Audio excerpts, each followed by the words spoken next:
Fett. Yes. Where'd Chad go? Welcome to Nick and Mike and Chad's microphone. Here to talk about the book of Was Boba I really Fett. like that far? Yeah, I guess so. Yeah. It was just a microphone and hair. Yeah. Yes. But yeah, welcome to another episode of the Boba Fett Companion Series. My name is Mike, joined as always with Nick and Chad. How are you guys tonight? Fantasia, how are you? Good. Excited to talk about the premiere of season 3 of The Mandalorian. I really wanted to whip together the Mando remix from SJT. Shout out. Yeah. But I was too lazy and didn't do that. I thought that would be kind of funny, but Man, what are you gonna do? But yeah, episode 5 here. Pretty sweet episode. Chad was saying that it's probably his favorite, which is ironic because, you know, our pal Boba Fett, the namesake of the series, was not in the episode at all. not even remotely. like you said, Yeah. though, he's in the recap. Yeah, he's in the recap. But yeah, what'd you guys think of the episode? Holy moly. I think I'm with Chad. Me and Chad are the same Star Wars person these days. I mean, it's definitely my favorite episode of Boba. I didn't think they could outdo the Slave One sequence that from like the last episode, but they certainly did. And I don't know, it's really up there. Bryce Dallas here knocked it out of the park. There's people petitioning for her to make a movie. Yeah, I saw that. But going back to like how I keep saying on and off how I've been rewatching Mando with my son, and the episodes she directs though, like they're all pretty stellar. Now that like just like in hindsight, like you go through the second time, you can pick them out, and it's like, oh yeah, that was a good one. Like she did the first Boba Fett one or the Bo-Katan one when she shows up. That's a pretty good episode. Yeah, that was a cool episode. Yeah, I agree with Nick. This I really have to think about it, and I need to rewatch The Mandalorian because it's been a while. Trying to position it in a, you know, the end of my kick here in the Empire days. But Empire days. So this might be my favorite Disney Plus episode, period. Out of every single show, including The Mandalorian. So it's very, very good. Yeah. But you know, I do feel weird saying that because of the lack of Boba Fett in it. But it just kind of shows that like I always Boba Fett's always been my favorite character, but Mando is slowly creeping up and might have surpassed him at this point because he's like the Boba Fett now, and Boba Fett's like the old retired dude. Yeah. This is like a Batman Beyond situation, but with Star Wars bounty hunters.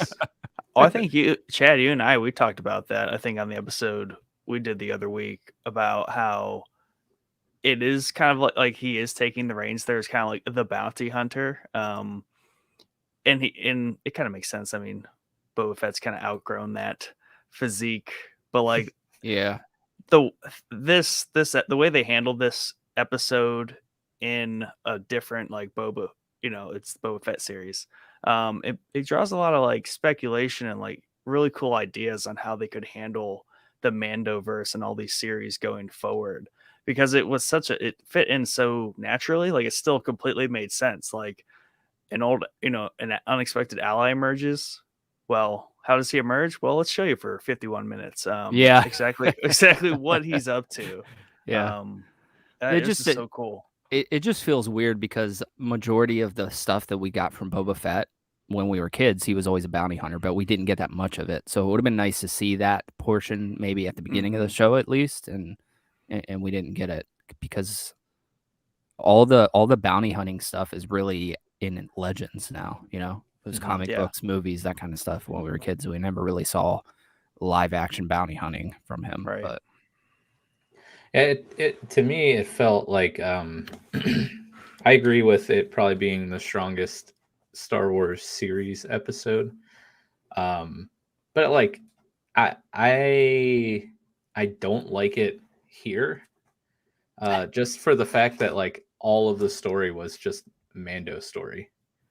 It was all exposition on the Darksaber and what that means, and that means nothing to Boba Fett and what we've been following so far. So Right. I get like showing how they recruited the Mando, but like this series is only 7 episodes, and we wasted an entire episode telling Boba's story, really telling the next leg of the Mandalorian. Yeah, so it's kind of like that kind of sucks. Yeah.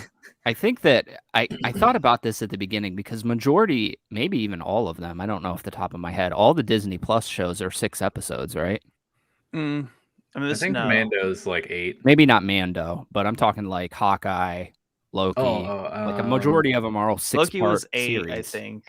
I think, but they all hover in that like 6 to 8. In that 6. Yeah. So when I saw the 7, I was like, oh wow, we're getting an extra episode, but we're really not. We're just getting a Mando episode, you know? I mean, we got basically at least 1.5 Boba episodes in Mando last season. So I'm not too mad about that. And I also think it kind of positions Din Djarin, because at the end of season 2, we're like, well, you know, what's he gonna do? They could technically not even have another season. Like, it's kind of story over. But this kind of really positions him as such a key character, and really he's gonna have he's like the new Skywalker arc, right? Like for the Mando-verse, he's the main arc here, and it's so important to kind of just see what he's up to, because he just has this little intermediate step. That means they can forward season 3 Mando storyline wise. They can skip forward quite a ways into a new, very interesting period, because 1 and 2 seasons were very much the same. They were like back to back timeline wise. We weren't really expanding very far in the new timeline, but this kind of gives them the room to keep pushing that forward very rapidly. Yeah.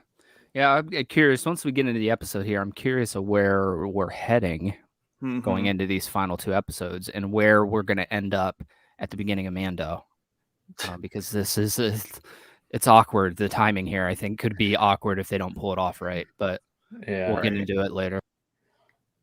So let's get into the recap then. The episode, we start out in a butcher shop of the dog species of alien, which I believe are called the Klatooinians.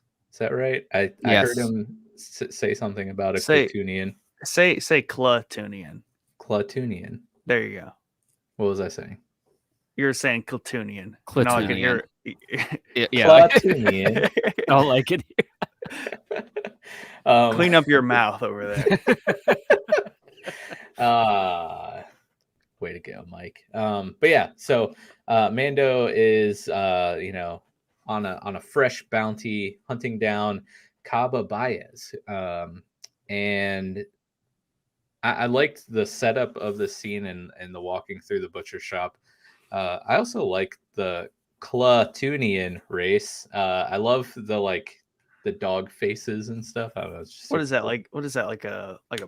It's not a pug. Is it a pit bull? Like, I don't know. What these ones in the shop here that were slicing up the meat, they all had like different facial features and stuff. So it's pretty cool. Yeah. He walks in to Caba's office, so to speak, and confronts him. We get the classic, I can bring you in warm or I can bring you in cold, which, classic Mando. I like that he followed that up when he was like, "You seem like a reasonable practical guy." He's like, "So let's see our options," and those were the 2 options. Yeah. I can bring you in warm, or I can bring you in cold. Yeah. So I do want to point something out at this beginning episode. So you guys, I know you guys reported it in newscasts before, but you remember Star Wars 1313? Mm-hmm. So I don't know if you watched the new footage that was released this week of another gameplay sequence from that game that was canceled, but it includes a kind of butcher's thing that you run through that are tauntauns, and I'm pretty sure these are tauntauns also in the Book of Mandalorian. And the art, either the artist or the art director from 1313 said that some of the assets in that were repurposed for use in the Mandalorian and the Book of Boba Fett, I think earlier on in the summer. And I think we're seeing that here as we see the butcher shop that's not exactly from the game. He kind of just runs through it real quick, but I thought it was cool to see that guy is actually telling the truth. And they did repurpose some of these ideas for the show. So A little bit of mob feeling right here too. Like you got the mobster. That's for sure. That's one thing that ties it to Boba. Yeah, it's true. Yeah, definitely got the mob feel. It's like you haven't watched The Sopranos, but it's like the pork store in the Sopranos. Right.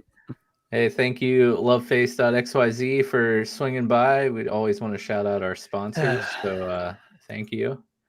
I appreciate that. But yeah, so things get heated pretty quick. Kaba doesn't want to come in. Mando isn't messing around. He goes to pull for his little blaster and gets bit in the hand, which I love. They're like dog aliens, and what do? They bite them. Just perfect. It's crazy. But we have a cool fight sequence here, and Mando whips out the Darksaber and starts slicing fools, which I didn't quite catch the first time watching. I wasn't like paying too much attention to like how he was using the saber and some of the things that were happening, in particular where he drags it across the floor. I thought that was just like a cool visual thing. Yeah. And then later on the episode, I am like, oh, that's why.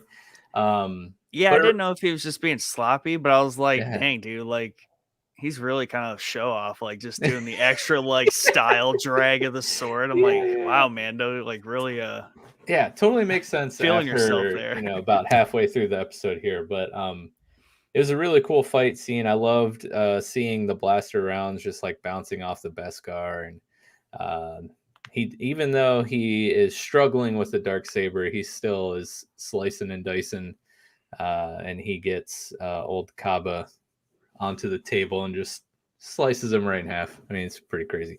But an important thing that happens here is because of his sloppiness with the Darksaber, he accidentally like burns himself on the leg with it. Rookie. So we get out of here. He walks out and he basically tells all of the henchmen, he's like, hey, I don't have any problem with you guys. I was just here to do a job. There's a whole bunch of credits on the table that I'm not taking. So, if you guys want to get paid, because, this is your boss's head, by the way, you're probably not going to get any paycheck anytime soon. So go help yourself. And he just heads out. And we get like, I'm assuming that this took place on the like ring shape station. I thought that too, because I read a thing that was like, so did he have to take a commercial flight with that head in the bag? Because that's awkward. But I think he is on the Halo ring during the sequence. He is. Yeah, for sure. Yeah. But we get a glimpse of like this station. I'm just gonna call it a station. But like it's just a huge Halo ring, and it's so cool because the inner part of the ring is where the cities are, right? And it just visually looked super cool. Yeah, it's massive. I love seeing these in anything, whether it's the end of Interstellar or Halo. It's cool because it's scientifically accurate for recreating gravity. Also, that's how you would do it. You would spin that station. So it's always cool to see these. They pop up a lot. I think we've seen them in Star Wars before, somewhere in Legends, maybe. The only thing I can really think of that reminds like from Star Wars would be like the Kuat drive yards, because they go all the way around the planet. Yeah. I thought there was like some sort of station that was not as big as this one as we see in the episode. It was a little bit smaller. I can't remember off the top of my head. It was like a comic series that I think I'm remembering. Yeah, definitely a callback to like Ring World. It was like a book that was like the first like visual description of something like that. And then I'll see Halo, super popular frame of reference. By the way, did you guys see that the official trailer for the Halo series? Yes. No. Yeah. Wow. Which is weird because they said they were going to release it during the Super Bowl, and now it's out all of a sudden. So I don't know if it's going to be a different trailer at the Super Bowl, but yeah, it looks good. I'm not going to lie. I think it's popped on while I was watching the Bengals game today. Yeah, it looks pretty cool. And I totally legally pay for Paramount Plus. I definitely don't share an account with my brother-in-law. So I'm excited that I'm actually gonna be able to watch it. It looks pretty cool. We'll see how it holds up to Forward Unto Dawn. I really loved that. I loved Forward Unto Dawn. Awesome. I'm not gonna lie, But anyways, That was a little sidebar. If you haven't seen it, you can go look up the full trailer on YouTube. But yeah, what's up? I was gonna say, I mean, they did such a really good job though with like the shot that opens up and showing that thing. Like, it was just the first time in a long time I felt like they really touched on like something very grandiose, like when you first see the Star Destroyer in episode 4, or a lot of the stuff in like the prequels and stuff like that. Just like when they first show something like that, it was just really visually good, and that kind of holds up this whole episode. Yeah, I like how the light was, going. That'd be annoying. I like how quickly it goes. Yeah. And there's like if you look, there's like multiple ones like that. I'm like, why? Yeah. Because science. Right?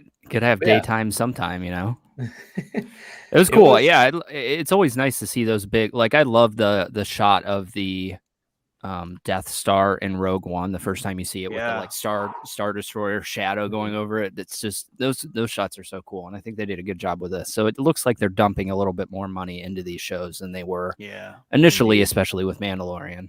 I mean, you said the same thing about Boba's ship, like the CGI on that is just CGI like stellar.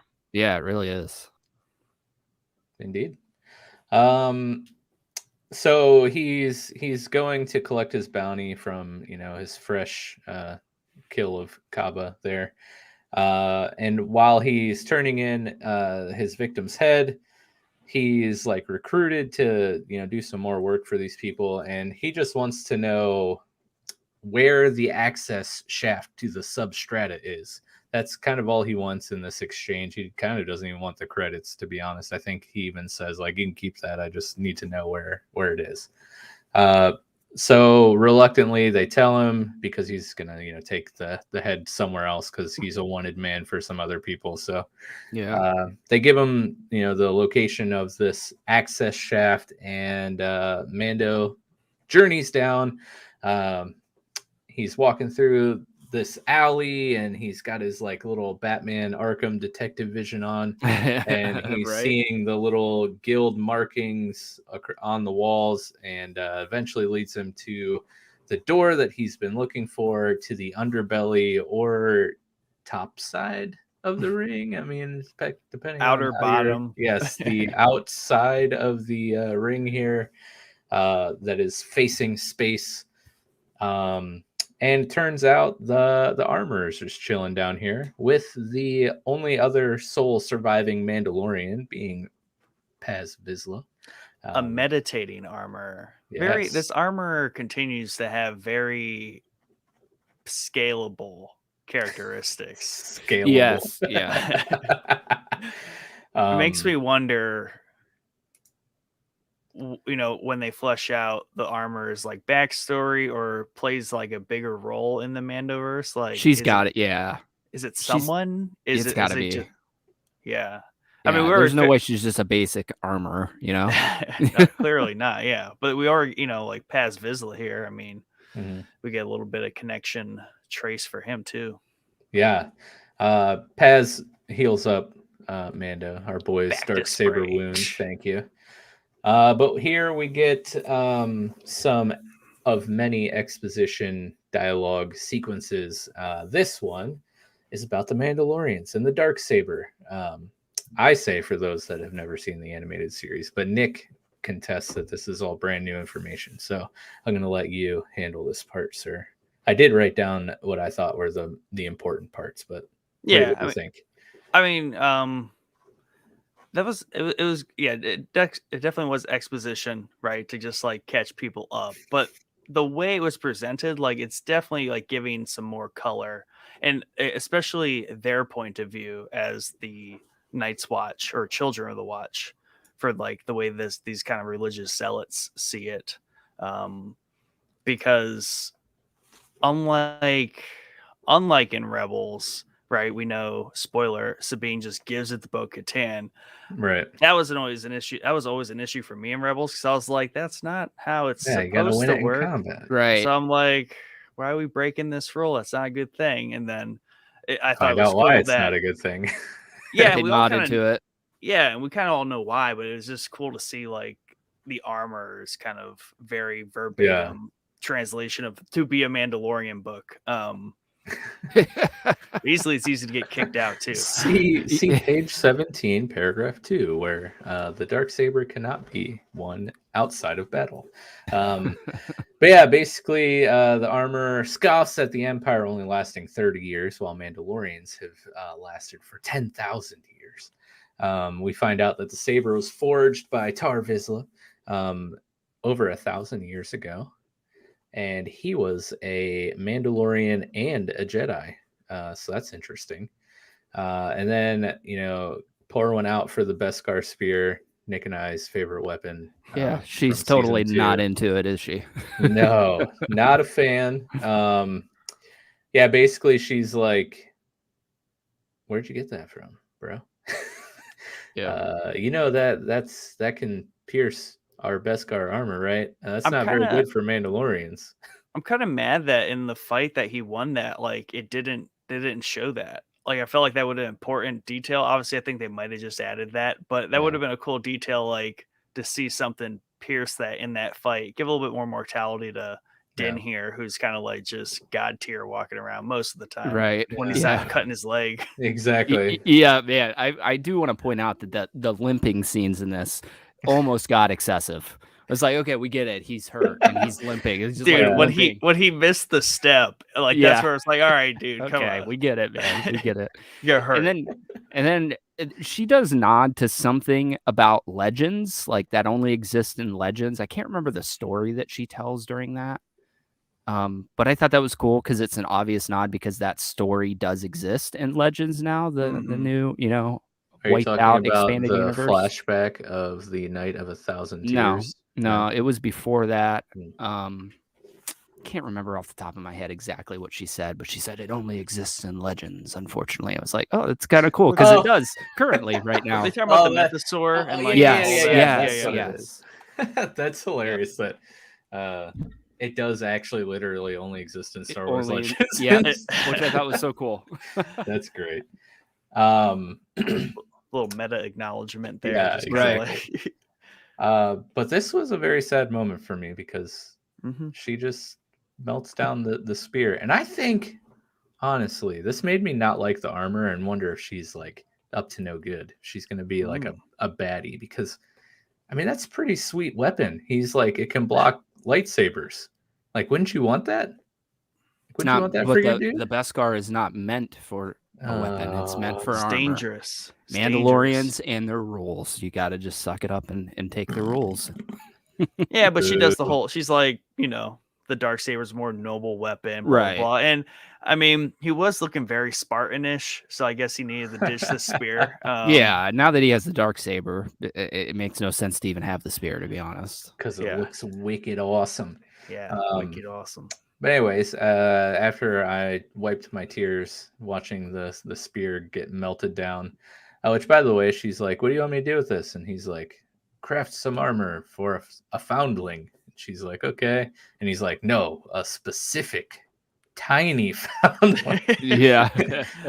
Grogu. He actually says Grogu. So, yeah.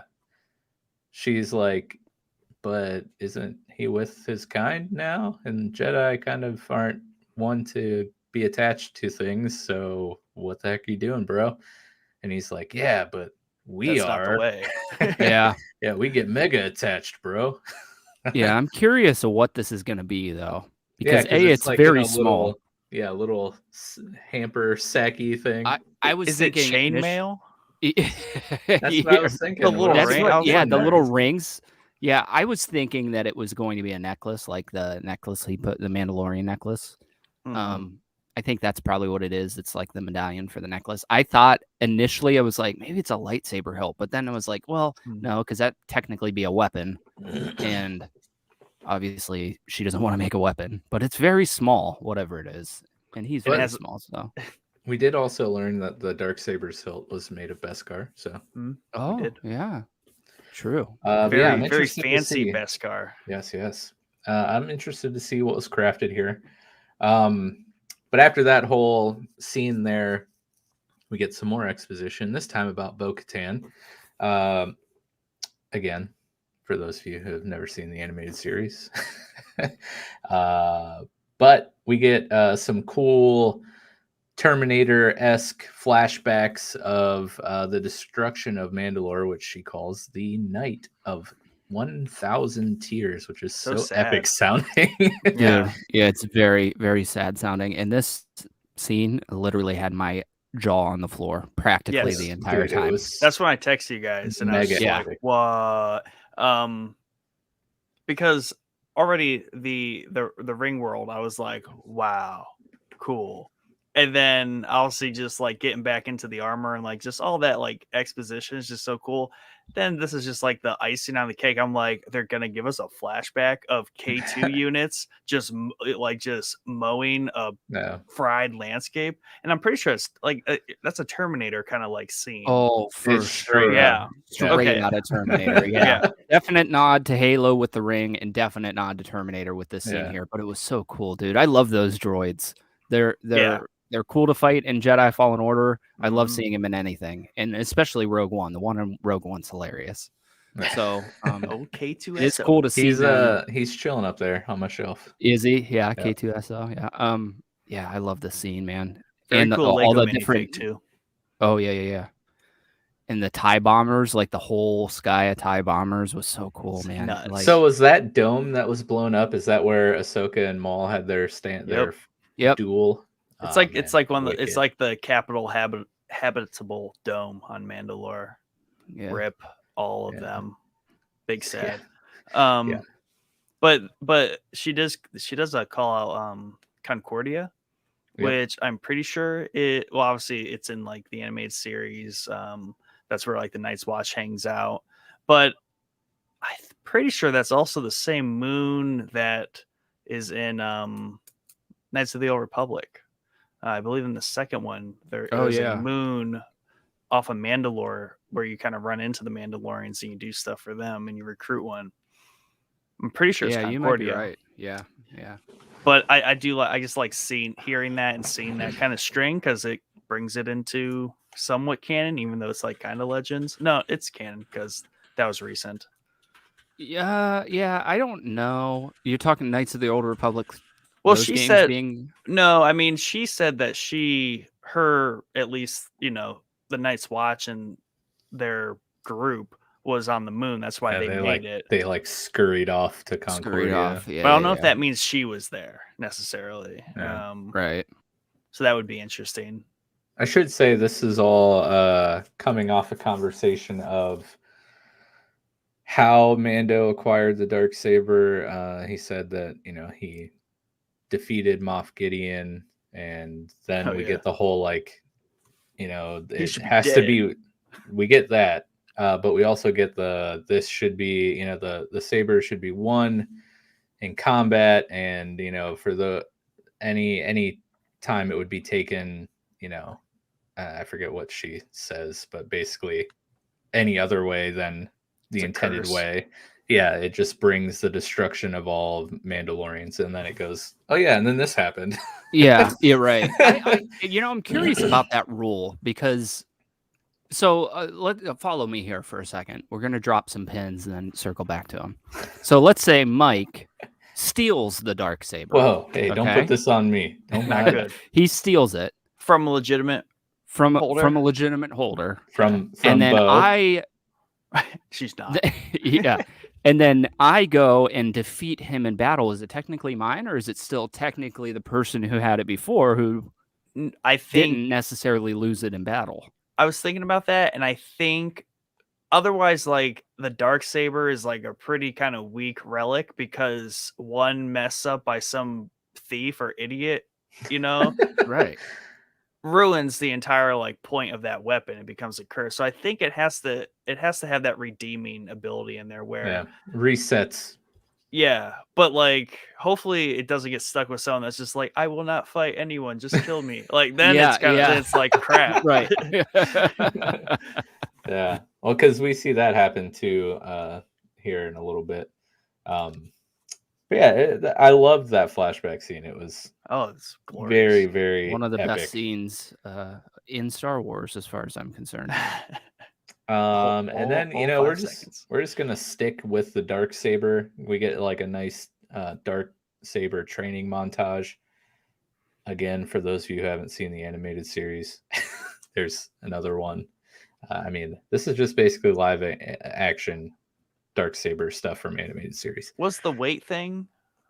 I don't think so, but I know that Ezra was really struggling with it as he was trying to learn. That's true. Yeah. Just not so much like the weightiness, but this is where what we were talking about earlier at the start of the episode, where Mando's use of it as he was going for his bounty on Cabo, like the sloppiness that he was, in his fight using it prior, makes total sense, because here we get the armor and Mando basically like dueling each other, training, and Mando is like literally struggling holding it up and swinging it like he's swinging like a 40-pound hammer or something, and he's like, I just don't get it. I can't do it. It's so heavy. And she's like, it's because you're fighting the weapon, and all that mumbo jumbo of, you can't fight the saber. You must be one with the. So is he just struggling to fight with it, or is it actually getting heavier as he's fighting? I think it like actually gets heavier through some sort of weird mojo. I wonder if it's like Thor's hammer, and he's just he's not worthy, so it's hard for him to use it. Because the guy that he took it from stole it. If he would have fought him, took it. Yeah, that's it. It seems to like gain like some sort of kinetic energy weight, like because like when the harder you swing it, it just seems like it's just like that much more heavy, right, the next time. So it has a weird. It's almost like kind of like a Tai Chi type concept with it, where like you literally have to move with the motion and the energy of it. Yeah. Where he's just like swinging it like a battle axe. I loved this though, because she's just like schools him. Yeah, and even gives him a little boop on his helmet, which I thought was pretty funny. The vice grip on the chin of his helmet was so good, because it's just like, listen here, little boy. Exactly. I think this is setting up potentially, because we assume, well, we'll talk about it later, because we haven't really found out where the Mandalorian is going quite yet. So we'll get to it. Put a pin in that for later. Oh, so many pins. I'm gonna lose track of all these pins. But yeah, so after this, Paz, he's like, yeah, you wanna know why he's struggling? Because it's not his, it should be mine. Because he sucks. Yeah, I hate this guy. What a bitch. Dweeb. But yeah, basically Paz is like, hey, my family line created the Darksaber. It should be mine, so I challenge you. And Mando accepts, of course. But I mean, yeah, couldn't they just be like, "Nah, I'm good," and then they just have to like murder him? Is that how it works? I don't know. I don't know if you have to agree to. I think it almost seems like you have to agree to fight if somebody challenges you for the Darksaber, right? I don't think you can be like, not tonight. So I think that's definitely where it gets blurry, because within Mandalorian culture, like obviously assuming the Darksaber is held by like the rightful like chief ruler person, in those situations, the challenger, who's a Mandalorian, challenges the leader with the saber. They agree, and then they fight it out. Like I think those are the formal Mando rules, but those completely kind of go away when there's like somebody that's not a Mandalorian that's like, I'm just gonna kill you. I'm gonna take that thing, and that's where it gets kind of weird. But it works because the Mandos are very noble, like honorable people. It seems so. Also, I mean, it's not very the way to deny a duel either. So it's kind of like one of those rhetorical questions. It's like, do you accept? Yes. But yeah, so Mando accepts, of course, and we get a pretty cool fight between Paz and Djinn. Honestly, Paz is kind of wrecking Mando there for a little bit, and Mando whips out his little dagger thingy and just keeps stabbing him in between the platings and his legs. Fast. Yeah, and what's up with that dagger? Have we seen that dagger before? Because it almost looks like it's got like a... It's got a energy thing. Yeah. He does stab Cabo with it in the chest, and that's what he uses to like throw him onto the table in the beginning. Okay. But outside of this episode, I don't remember really seeing. I almost want to say it's a vibro blade, like from Knights of the Old Republic. Oh yeah, that would make sense. Or vibro blade. I mean, those were all over the place in Knights of the Old Republic and like even the Old Republic game. So I think it's some sort of just older technology like that. But I also like how Paz here is like a tank and Mando's kind of like a war, like he's I'm thinking of like Warcraft. He's the DPS and Paz is definitely the tank. He's the tank. He pulls out the one-handed like bigger dagger and then he's got his little he's got the little light shield thing. That's so cool. He's for sure like the big bruiser tank, and then Mando's like Fury class arms. He's arms for sure.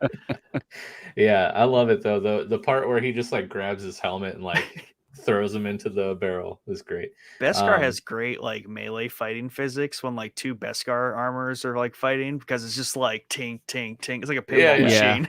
And it's great because they're like not quick and graceful. They're very like lumbering, and the fights are kind of really clunky, which I like. But Mando of course wins, and then randomly the armor is just like, all right, it's over. Have either of you taken off your mask ever in your entire life? Yeah, right. And I'm like, where did that come from?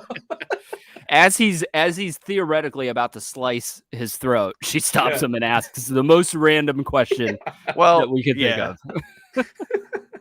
I definitely What's up with this, Nick? Like, please explain why this is such an important question to ask right now. One, I think there's precedence for like duels being stopped just because like clearly it's over, and she's not trying to be a clan of one. Right, it's just the three of them. She's like, all right, formality's over. Like, all right, kids, we got you. Like, you're about to get your butt kicked. But I did also want to note, like, when he got knocked off by her and he had his jetpack still, he just kind of bopped back up. Did not have his jetpack here, but luckily landed on like a very small lower platform. Right. So I like Paz just like throws him for it. But I think obviously she didn't want to be a clan of one. But in season 1 of Mando, there were other random times where it's like when it's like a test of honor, right? To settle something. She asked that question. So when we first see the Covenant and this character Paz shows up, and he kind of is like a bully to Mando, like just questioning him, like, oh, where'd you get your nice armor and all that Beskar, dude? Like, I'm gonna snatch it from you. And then like they kind of get into a scuffle in her workshop, and she asked that question. So it's like some sort of like ultimate, like, all right, want to settle this, like a coin flip. Yeah, but okay, that it is very convenient though for story, story movement here. Yeah, it's very convenient because it wasn't a tie by any stretch of the imagination. He was literally ready to kill him, and so I could see that if they were like just going at it for like 5 minutes and nobody was winning, they'd be like, okay, stop. Who took your helmet? Have you ever taken your helmet off? No. Have you ever? Yeah. No. Okay. But I don't know. I kind of don't like the armor.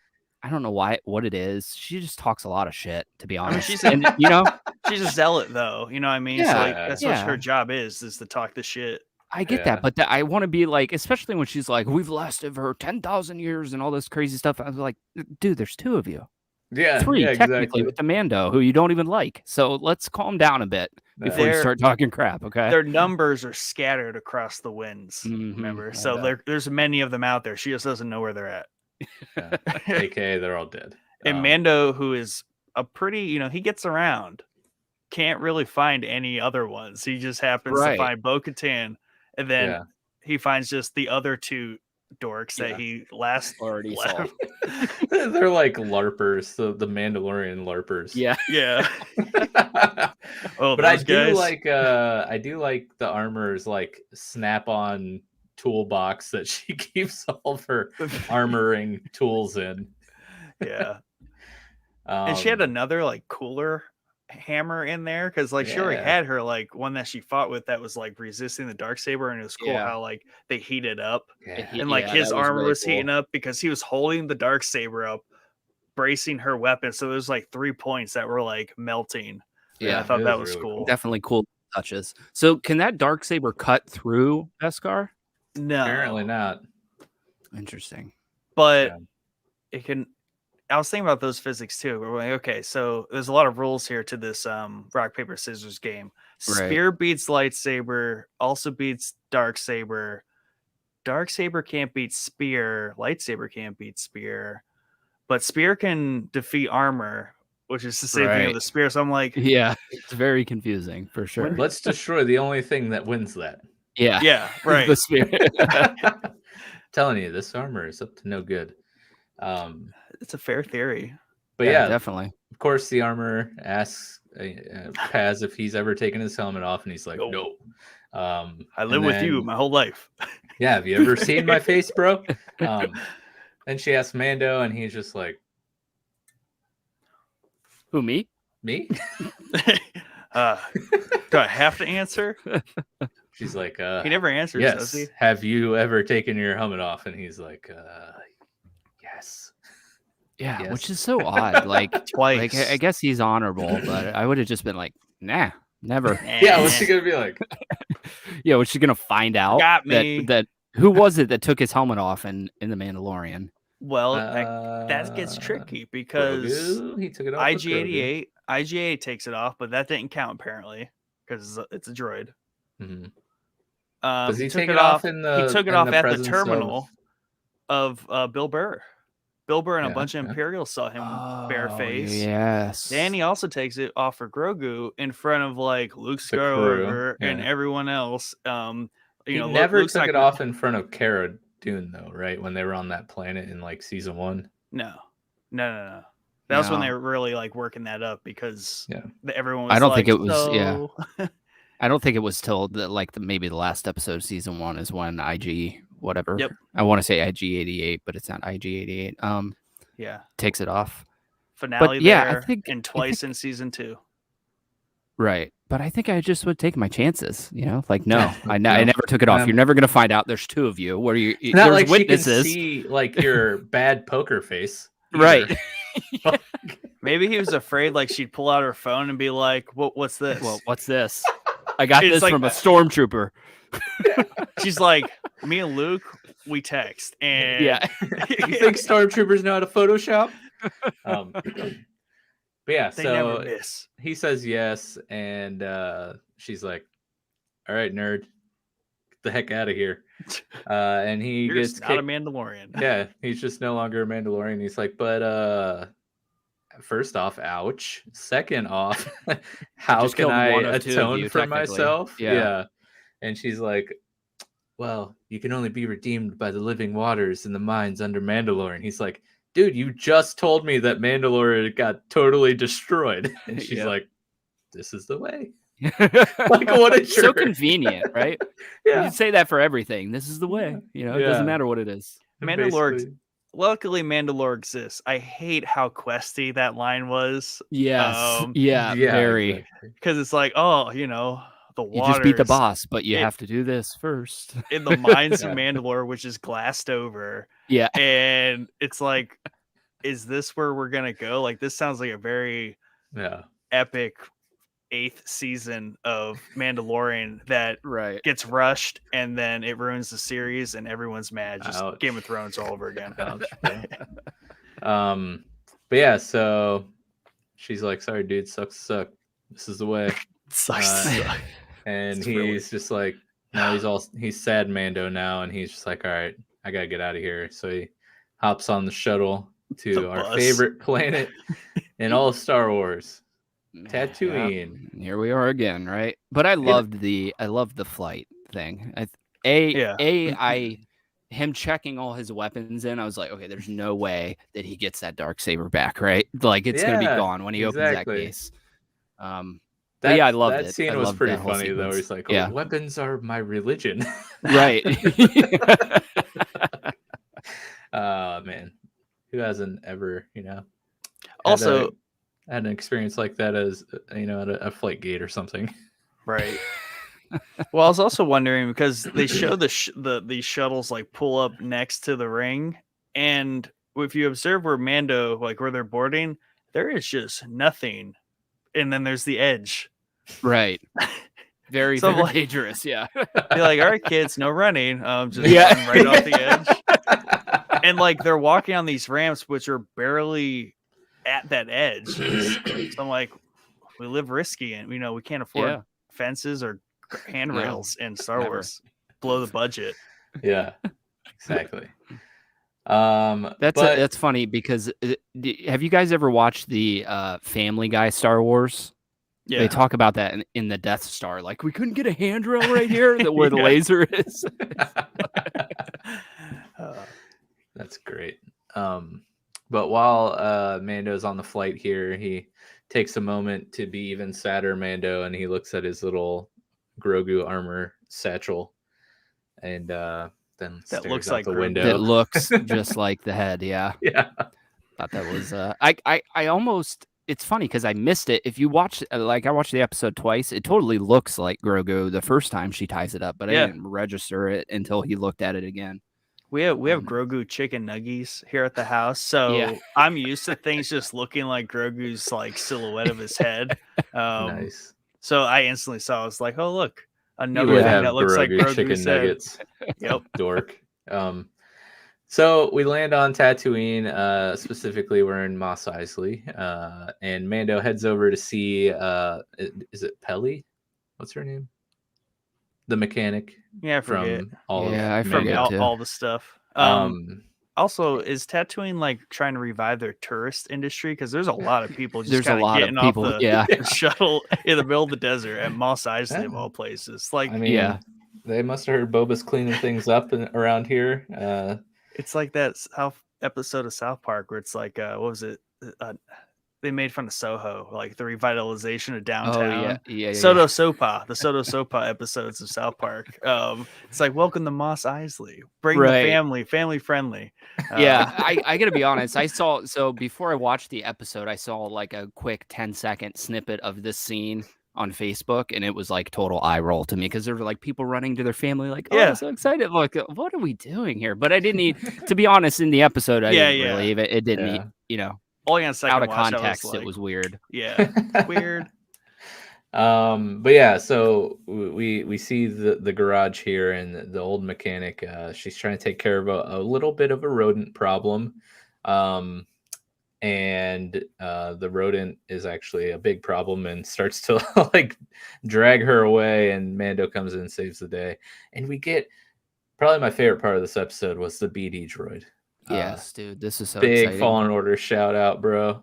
I wonder if Cal is just looming around in Tatooine. Dude, he's coming. He's either, when we get to our predictions for maybe where the Mando's going at the end of the episode here, I think I know where he's going to be. I think it's an obvious nod that Cal's going to show up at some point. I don't know, because she just called this droid BD, but I think that's just the unit, right? Yeah. Like they're just called BD. R2, yeah. Right. So I don't think this is necessarily the BD from Fallen Order. That's the first time we ever saw that droid. It was made up for the game. So I love that droid, dude. That is like working his way up to my favorite droids. Did the little hop yeah from the game when you're standing still. I was like, that's so cool. Yeah. There were a couple skills that he pulled out during the show that were ripped right from the game too. So yeah, it was, I loved seeing old BD. Cal is because he was probably like 10 or 12 at the end of the Clone Wars, so he's probably like 30. He's probably like the same age as like Boba Fett if he were to show up in this timeline. Yeah, I can't keep track of Star Wars time. That's it. I have yeah, no that's clue an when interesting anything takes place. Because how old is Boba? How long is it between Attack of the Clones and Revenge of the Sith time wise? Like 10 years. 10 years. No. Sorry. 3 years. 3 years. Okay, so Clone Wars are roughly, I think, 3 years. So I think that Boba Fett's like 10 or 12 in Attack of the Clones, right? Yeah.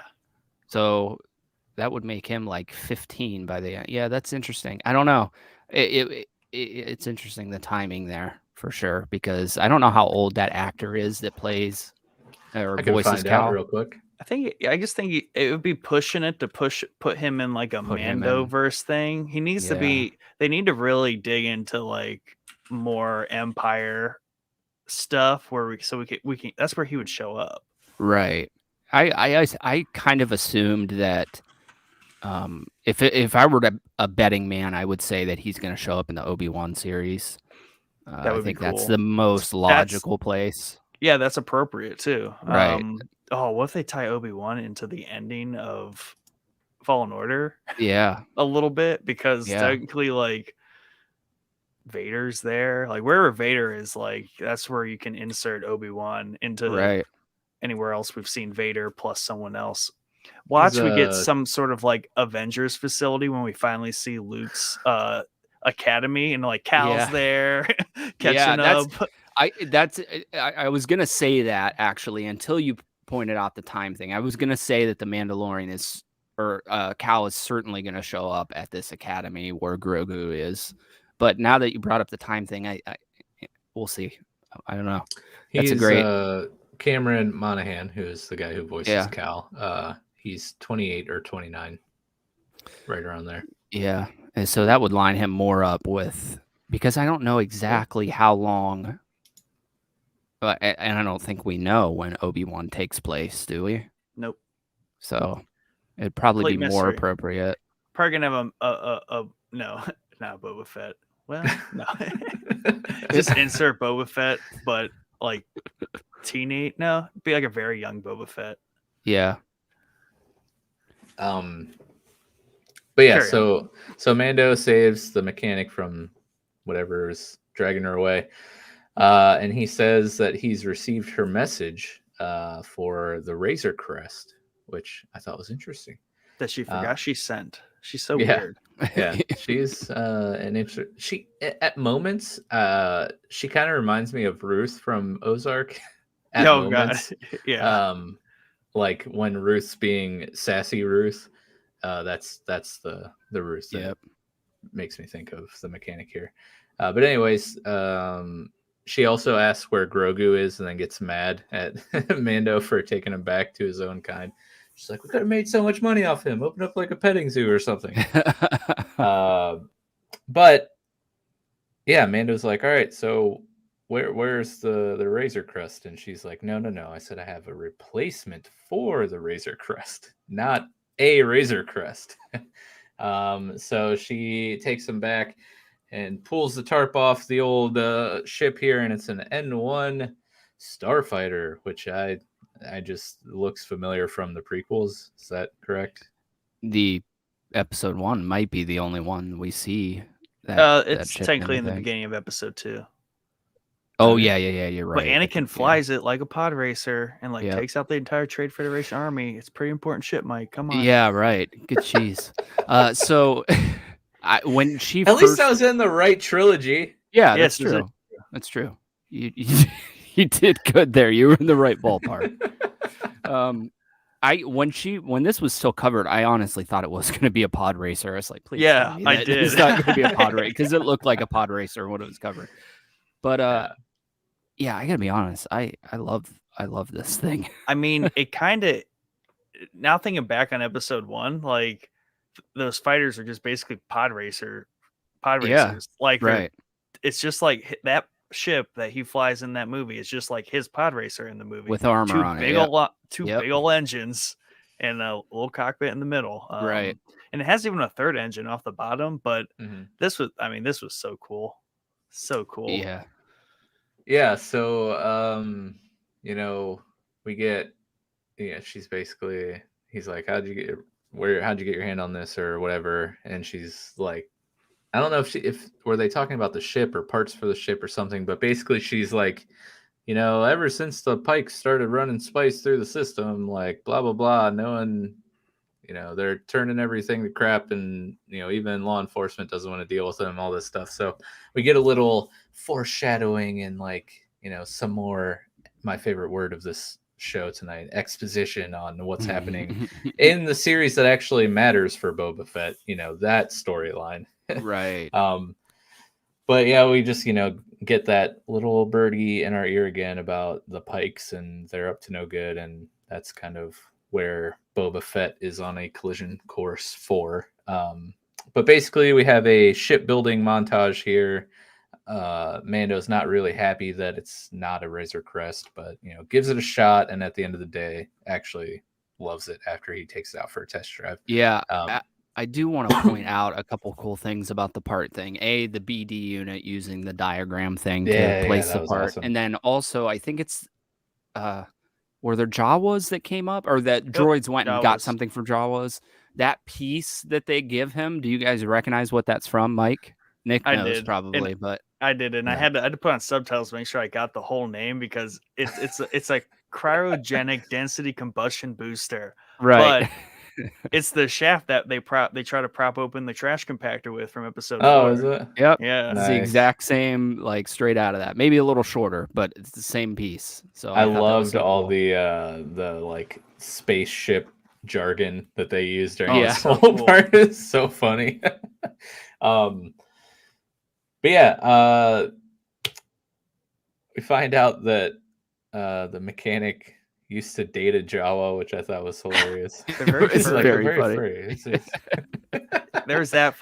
There's so many little things baked into that. And like you said, Chad, like it's a hot rod, and like that's the cool thing. They like hot rodded an otherwise very like formal fighter jet that's like handmade for the Queen of Naboo. Right. And now it's like an antique. Yeah, it's like a muscle car with the air intake sticking out of it. Just so cool, dude. So cool. Well, the second time through, I realized that thing, the engine block intake, he said it was from like a Republic era starfighter. So I was like, they do kind of have things like that on the Republic era Clone Wars ships, like the one starfighter that has the 4 expanding wings.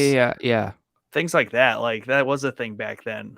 They hot rodded there. Yeah, and even episode 2, Anakin, when they do that chase scene through the city, like he picked out kind of like the hot rodded car too. Yeah, right. Yeah, you're right. Yeah, I think I got to be honest. When I first saw this ship, I was like, oh my gosh, like this does not look like it needs to be Mando's next ship. And because I always picture a bounty hunter in a big ship, right? Like like a slave one or the Razor Crest, the bigger ships that he can actually put people in. Has a big one. Even Cad Bane has that cool one with the rotating engines. Right. And then like the Outrider from Shadows of the Empire, he's not Dash Rendar isn't a bounty hunter, but he's a smuggler. But just the bigger ships. Yeah. So when I saw this, I was like, oh man, so lame. But once they revealed it at the end after they souped it all up, I was like, oh dude, this is kind of cool. I'm not gonna lie. Like if it's maybe just here's get me to my next ship type of deal, I'd be there for that. But I hope he gets a big enough ship to like park that thing in it, because that thing's just handy to have. Like for sure. It's collector's edition. You're just towing it. Behind. When they rolled it out though on the second watch through, like they had this really cool like violin score when they were like revealing it, and that was like a weird touch that I thought was really cool. I'm like, they just got this violin like cranking right now. It was like the Mandalorian's theme. Yeah, of course, love that. Also love the opening music for this intro. It was like a mashup between Mandalorian and Boba Fett's music. But they also bring up the droid port here, which hey, maybe that's where little Grogu's gonna chill out back there. Spot. Yeah. But yeah, so maybe Luke's just gonna be like, can't train him. Here you go, you can have him back. Yeah, and like he's eating all the eggs, man. Yeah, we're gonna basically he's gonna go get Grogu, but that's for a little bit. Right. But yeah, he takes the ship out for a test drive, and unlike the Vespa scooter gang, we actually see some like high speed action here. Oh god. Really cool. I loved they're just the way special effects look these days. Like when the ship rises up out and it's just sitting there, I'm like, that literally looks real. Like straight up real. Like because it's not what we moving like perfectly. It's kind of like wobbling a little bit. I just man. You see all the like the thruster off put, like just like the vapor. There's so much detail. Yeah.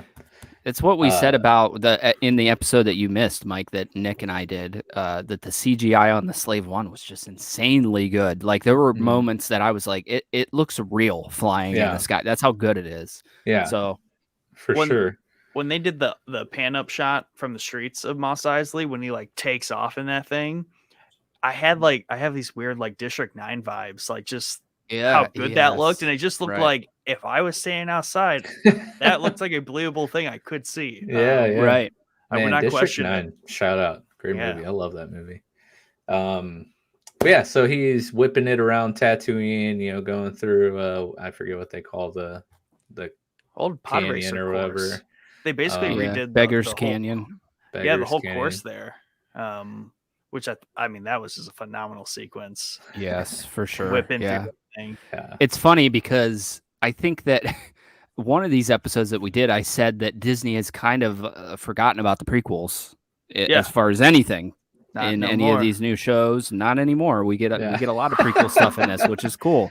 Yeah, I loved it. I mean, that was some of my favorites. I like the pod racer stuff and like the fighter stuff in episode 1. It was really cool. So, I mean, this just hit so many different things because at this point, this is like the 4th or 5th time in this episode. I'm like, why are we getting this? We do not deserve this. Like, this is ridiculous what is happening right now. Bryce Dallas Howard.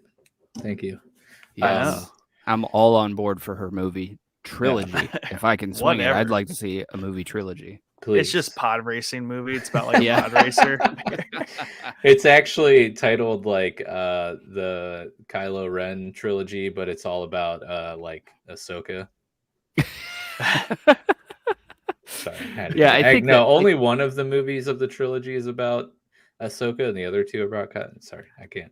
I can't get over this Mandalorian, season 3, episode 1 being actually episode 5 of Boba Fett.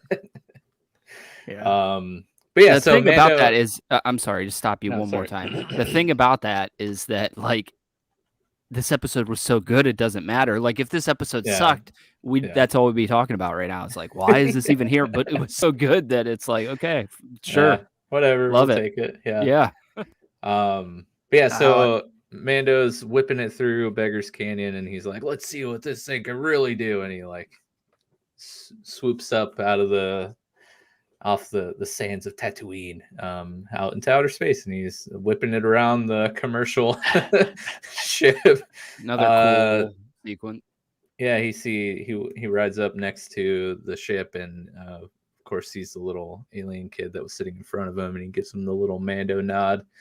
And then he's just flying, zooming all around, and gets pulled over by the space cops because he's whipping it around a commercial flight. Yep. And they're like, "Sir, you can't be doing that around a commercial ship." I love this whole scene. It was hilarious because it's so like no transponder, no registration, like just nothing. It's just so great because it's like exactly what getting pulled over is like. Yep, exactly. So good, man. But yeah, so it's not looking good for Mando because again, he's got no transponder, nothing's matching up, lining up. They can't, get any codes or whatever Star Wars lingo from the ship, and the officer's like, "All right, well, hand over your controls for remote access." And then our old pal from season 2, the Ranger of the New Republic, is as I like to call him, Rip Cara Dune, who was the Ranger of the New Republic. I think this is the new Ranger. But yeah, he's like, "Nah, it's okay. We'll give him a warning." And Mando's like, "Oh, thanks." And he's like, "But hey, before you go, let me ask you a few questions. You happen to, used to pilot a Razor Crest by chance?" He's like, "What are you talking about? Like, why? See, he could have done that with the armor, but where's Mando's honor here?" Right. Can't lie to the cops. Can't lie to the armor. Right. He's shifty. And he's like, "Well, there was a Razor Crest on Navarro, and there was a little incident with some Imperial remnants. You wouldn't happen to know anything about that, would you?" And Mando's like, "What?" And then he just like takes off, zips out of there. Yep. And that was cool because that was the whole bit where he was like, he was like, it's missing the entire like manifold or whatever, and she's like, oh, you don't need that, like, you know, here's a little button, and he just dumps it. Right. That was really cool. Just and I love the X-wing pilot's reaction. Like the young guy's like, we going after him? He's like, you want to do paperwork all night? The old dude, like, it's such a like a classic old cop, young cop type of deal, you know? Like, you want to go back and do paperwork all night? First, he's like, how do you just jump into hyperdrive like that? And he's like, he didn't, first off. Right. He's just really fast. Dummy. He's driving clearly a hot rod that they just built. I believe him because he's got it. Listen. Yeah, and he's like, you really think we're gonna catch him? First off, and then do you want to do paperwork all night? I don't. So yeah, then Mando gets back to the garage there, and the mechanic's like, oh, you know, your lady friend stopped by and was asking for you. I didn't tell her you were here or where you were, and I locked her out with the security system or whatever. And then Mando's like, who? And then Fennec's like, hey, me, dork. And you know, she's like, hey, you know, Boba Fett is looking for some muscle. You think he could help out? And Mando, being the noble man he is like, of course, this one's on the house. I got you. That was so slick. Yeah. It's on the house. Boba Fett. Yeah. That's my dude. Never forget, bro. But he's like, but first, I have to pay a friend a little visit. Right. Or has to pay a visit to a little friend. There you go. Mix that up. Big visit, little friend. Yeah. So he's going out to search for Grogu. So this is where time wise, I'm confused because like me too. That thing's fast. How much?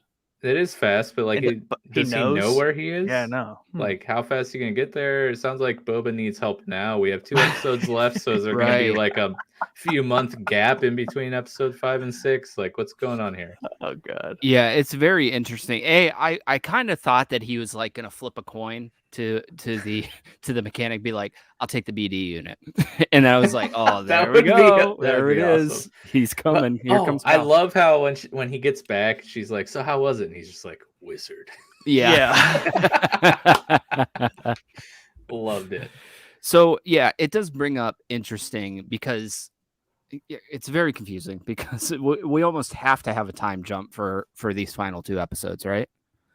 They're kind of forcing it unless something keeps him there, like maybe the Pikes attack and he's trying to leave town tomorrow, kind of thing. Could be, yeah, could be. There's no that way. Would be the easiest path because that would also mean that the Mandalorian season 3 is probably going to start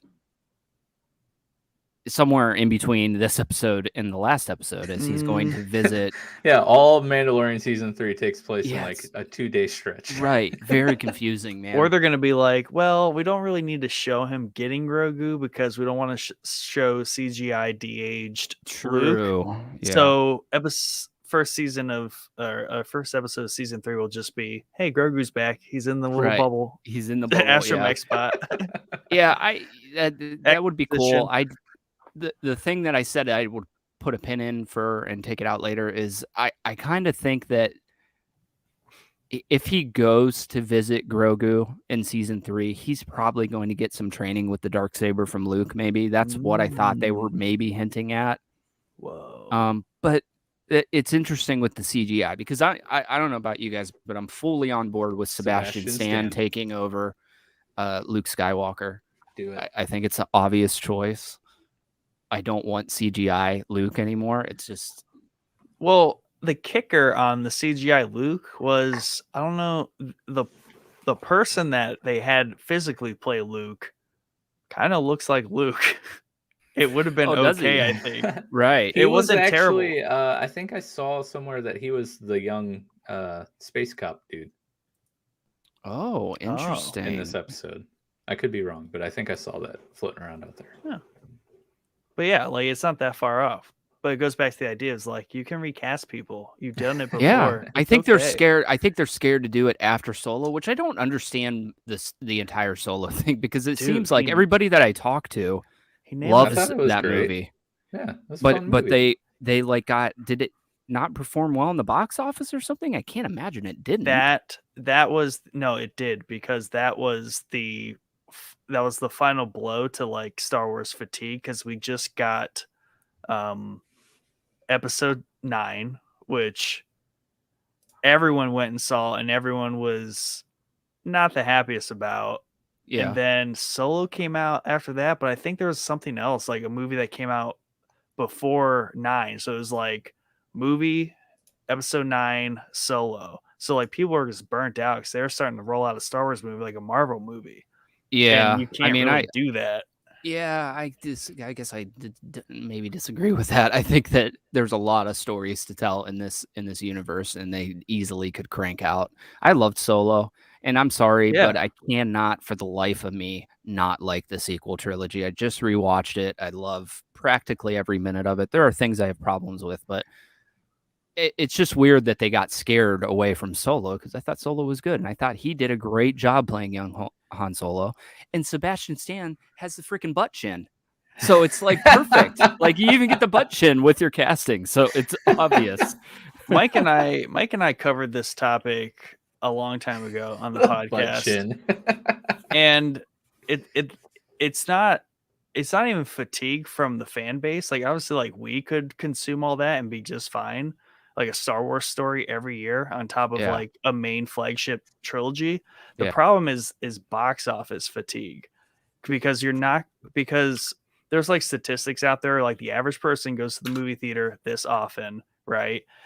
And it's okay amongst studios, but the problem is Disney is burning people out on Marvel. They started burning people out on Star Wars. Like people don't have the money to go see this many movies. Yeah, I mean that's true. That's true to a point, I guess. But it did take it seems like it took an excessively longer amount of time to burn out on Marvel than it ever did to burn out on Star Wars, because we didn't get that many. There's like 30 something Marvel movies. Right. And since Disney has taken over, there's what, 6? 5? Yeah, well, 5, I think that right? I mean, they were probably, I mean, Marvel's a little different just because that hit a much wider pop culture audience. Yeah, that's true. It's just, it just seems that they're handling Star Wars different. It's the same with the wiping out the expanded universe. Like they didn't do that with Marvel, so why do it with Star Wars? They didn't come in and say, "Oh, all those comics you read, which they're legends now. Yeah, but they only exist in legends." But that's kind of unspoken. I mean, they get the cheap because they just claim like multiverse and then they win. So right, that's true. Pretty lame. Good point. Yeah. I'm just holding out for my Darth Maul trilogy. Yes, that would be. That's another thing I need a Star Wars Emilia Clarke with Darth Maul. That's another thing that's missing that they kind of forgot about in Solo. Is the end of Solo, Darth Maul shows up. So, but that's the thing with like what I was kind of trying to say earlier too, is like they need to do more Empire stuff. So like, luckily Obi-Wan is going to be that. Solo was in the thick of the Empire. Like that's why I love that so much, because there's like they even did like the train station like Empire thing when like they're escaping. Like that's so cool. Like, they did that in the Bad Batch a lot when they were just showing like, here's the Empire, here's how they're starting to do things. Like this is how it affects normal people, right? Obviously it's just Nazis, but it's cool to see. I need to get to Bad. We're saying all the things that are gonna get us, canceled this episode. We talked about Cara Dune. Nick's talking about Nazis. Yeah, we put Inception above Interstellar. Like we're just done. Chad said that he loved the sequel trilogies. I mean, that's probably worse than anything Nick or I even said. I'll be honest with you. I fully believe that in 5 to 10 years, people are going to love the sequel trilogy like they do the prequels, because people despise the prequels when they came out. Let's not forget that. Same response for the sequels.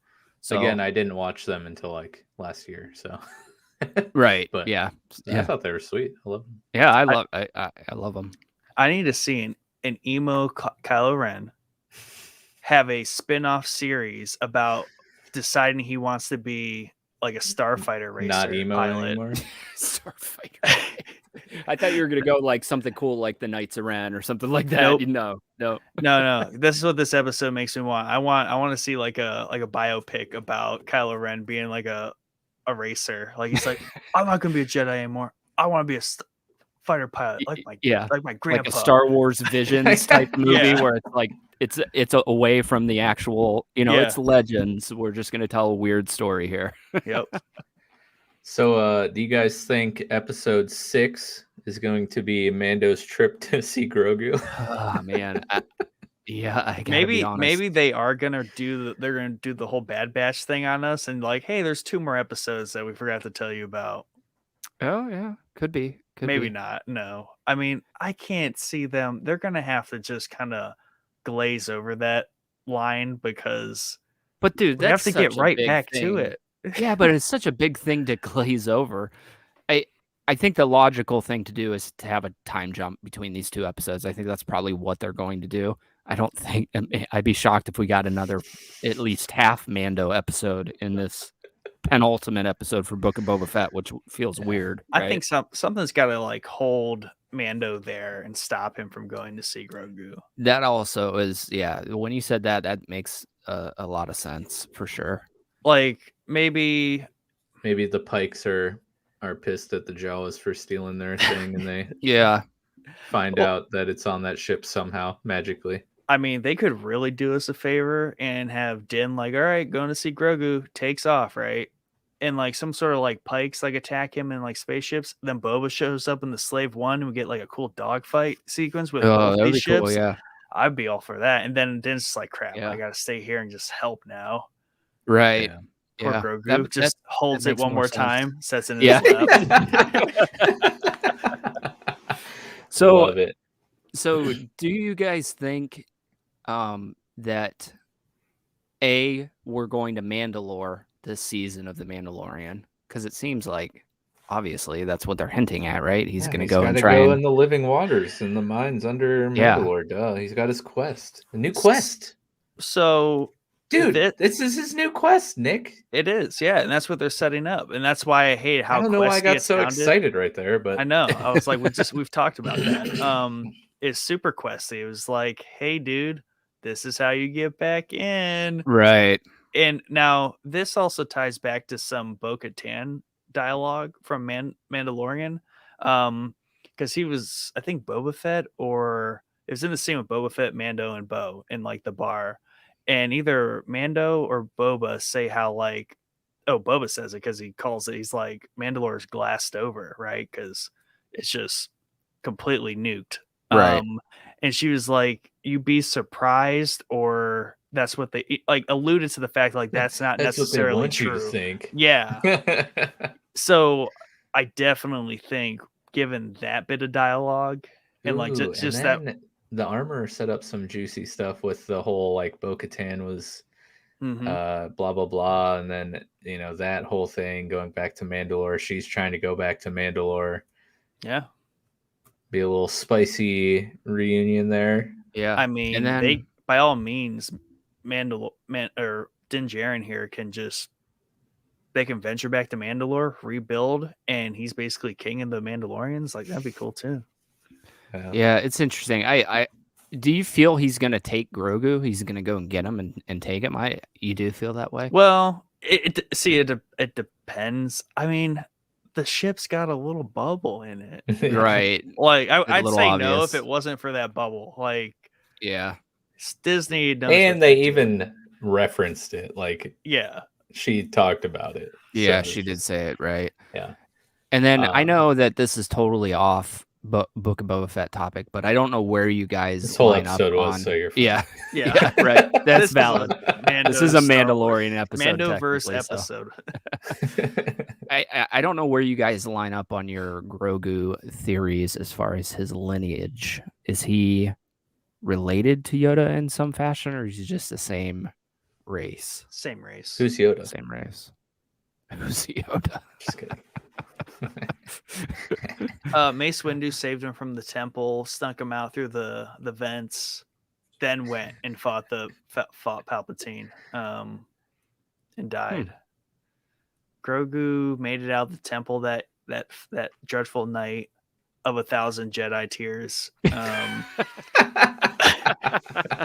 1,000 Jedi youngling tears. Yeah, right.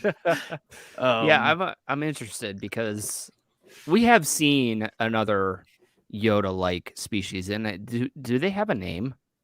No, because I know for the longest time they didn't, and it's still the case. It just says they just say Yoda's species or Grogu's species at this point. Right. Yeah. So we've seen one of them. I think in episode 1, was it? Yep. Like a totally different. It's like on the council, I think. Yeah. There's like a second one on the council. So I'm interested because, and then I'm kind of partly waiting for Mace Windu to come back because yes, and nobody dies in this universe. We know that.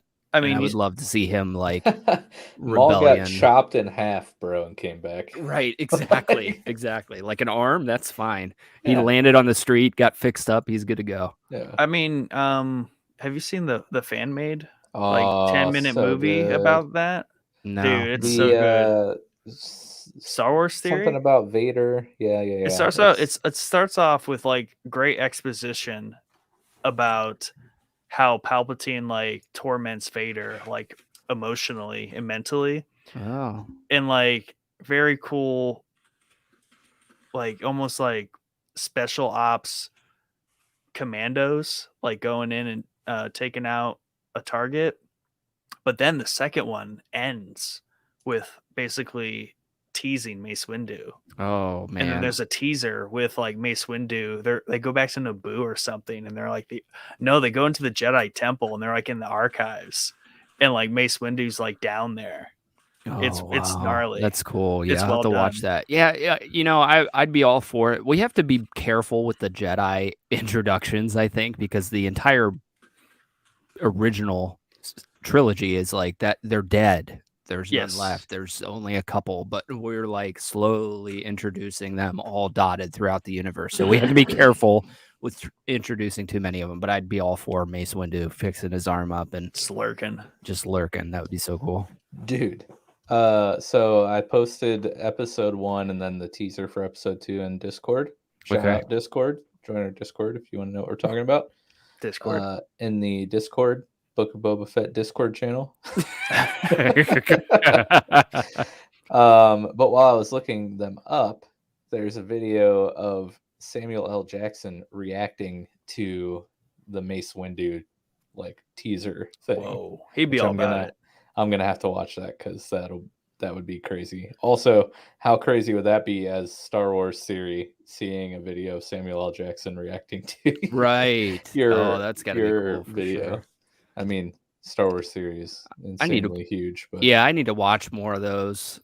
Is he has like a lot of lore videos on there? Yeah, he's got a lot of because everything. I watched the Star Wars Explained, but they're just too freaking short, and I can't stand short YouTube videos. They're like 2 minutes long. It's that's so funny because that's exactly what YouTube is designed for. I know. And every time that this comes up, like I've heard people be like, "Oh, if you want to be successful on YouTube, just make short 2-minute videos." I'm like, dude, it doesn't even pop up in my search 2-minute videos. So it's 20 and up for me, 100% on YouTube. So yeah, just my personal opinion, I guess. Episode 1, Vader Shards of the Past is what it's called, by the way. So good. 25 million views. Wow. I don't think I've ever watched any fan. He got into like a little tizzy with Disney when he made this. I watched a video of him explaining it. Basically, he like spent an absurd amount of money making this and tried to like crowdfund his cost. And they wouldn't let him run ads on the video at all. And he's like, fine, just let me like crowdfund so I can pay for the cost. Like, I don't even want to make money off this. I just don't want to pay the like several $100,000 or whatever it is that he spent making it. And they just wouldn't let him. Wow. Yeah. I mean, it makes sense. Like, but I just like this. Just please. Yeah, right. You're like $1 billion. His house is getting foreclosed. Yeah. His car just got repossessed. Please, Disney. Yeah, right. Exactly. $multi-billion company, please. But yeah, those are posted in Discord, in the Discord channel. Join it. But yeah, I mean, I think that pretty much wraps up the recap and the breakdown of the episode. So Chad and and Nick made some theories on where they think Mandalorian might go in season 3. It's as far as Boba Fett goes, it is going to be interesting where episode 6 starts, unless like Chad was saying, or was it you or Nick that said, you know, maybe he gets stuck and he doesn't actually. Yeah, it's Nick. Yeah, so I could definitely see that happening, and I think logically that's probably the most realistic thing to happen, right? Because then you avoid the time jump and you just have that continuity. So I would bet some money that that's what happens next episode. But there's only 2 left, so the conflict here with the Pikes has to happen soon. Yep, and we have much more time, right? And we have to get our. I think my last prediction is the CGI Han Solo showing up at some point during the series. Yes, so yes. Seems less than less likely. Do we think the Hutts will be returning at all, or is that that ship? I think sailed? I think it might have sailed because they were going back to wherever they go. The only thing I could see happening maybe that would just be kind of like the unpredictable out of left field, but I'm gonna try and predict it. Is the Pikes are like some sort of just front for what is really coming, and the mayor is actually a little more than like we make him out to be still, even though they try to make him out to be somebody, but we're just like, yeah, he's nobody. Maybe he is somebody, and like, right, do the Hutts return? Is there some sort of like Crimson Dawn? Some sort of the Pikes are just this Maul comes back, right? Like this front in timeline wise. I don't know the Star Wars timeline. I'm so confused. Because I was thinking about this too. Please help me. Because there was like a picture of, you know, everyone that Boba hires, and it's like basically everyone from Mando season finale. So like Bo-Katan and the whole crew. Yeah. So I was like, we're just fighting Pikes, right? They're kind of like dorks that wear masks and they just use guns, and they fly commercial. So right, we've got Boba. So we have a Rancor, Chrysanthemum, Boba. Like we have a lot of hard asses here. Yeah, true. I don't see just like waves and waves of Pikes being threatening. Yeah. So do we know how many Pikes there are though? Did they say a rough number? I think hundreds. Yeah, interesting. Like this, they were like, this is just the first waves. I think it alludes to like hundreds. Like there's gonna be like a small army here, but still, I mean, yeah, you get a good prediction there.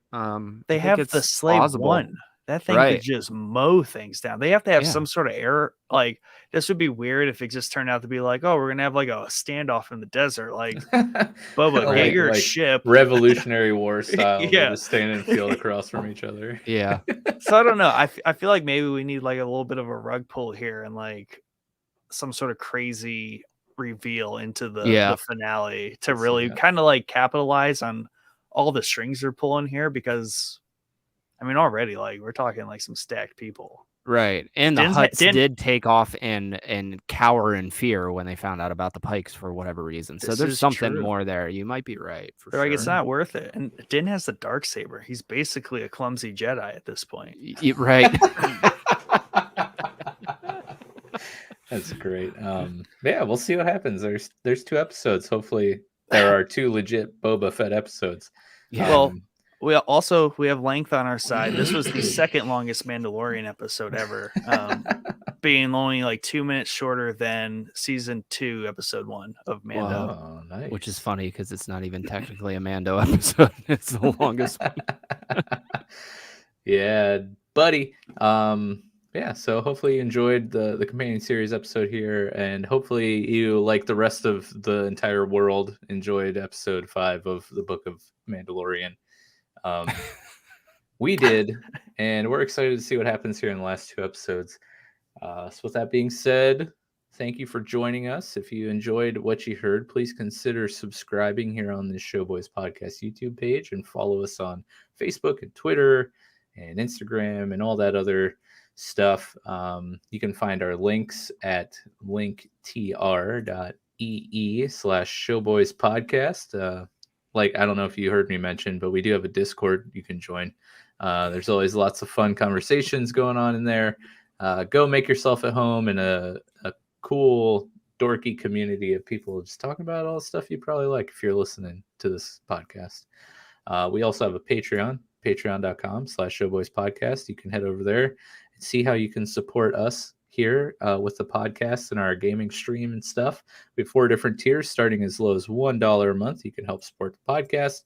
And it just goes straight into helping us create the best quality content that we are able to put out. We also have a merch shop in our episode description. Go check that out. Get yourself a cool Showboys hoodie or mug or something. What do we got going on this week, guys? We have the newscast tomorrow. We have our episode Thursday night, which should be fun. A nice What's Playing with a special guest. We have a little announcement to make for you guys. But we're also going to be chatting the Blizzard acquisition by Microsoft, all that fun stuff, and kind of getting down to what it means for the console wars here. If it's really going to be as big of a blow to Sony as a lot of people are making it out to be, or if it's just something we can kind of sweep under the rug. Yep, and then I think I'm probably maybe Monday, maybe Tuesday, going to start streaming Jedi Fallen Order. Ooh, yeah, nice. What a game. I'm looking forward to watching you play that. I loved that game. So yeah, look out for that on our Twitch channel. Chad usually streams during the daytime, so make sure you follow us over there so you get the notification when he goes live. Friday night, we have a couple conversations podcasts with my wife and I, and then yeah, that's it. Our Patreon episode we just recorded and uploaded last night. That was fun talking about The Expanse, so go sign up so you can watch that. But yeah, until next time, enjoy the lovely theme here that SJT remixed of the Book of Boba Fett, and he was gracious enough to let us use here for the series. His links are down in the episode description too. Go follow him, support him. He's a cool dude and makes some banging music. So yeah, we'll see you tomorrow, hopefully. You guys have a wonderful night.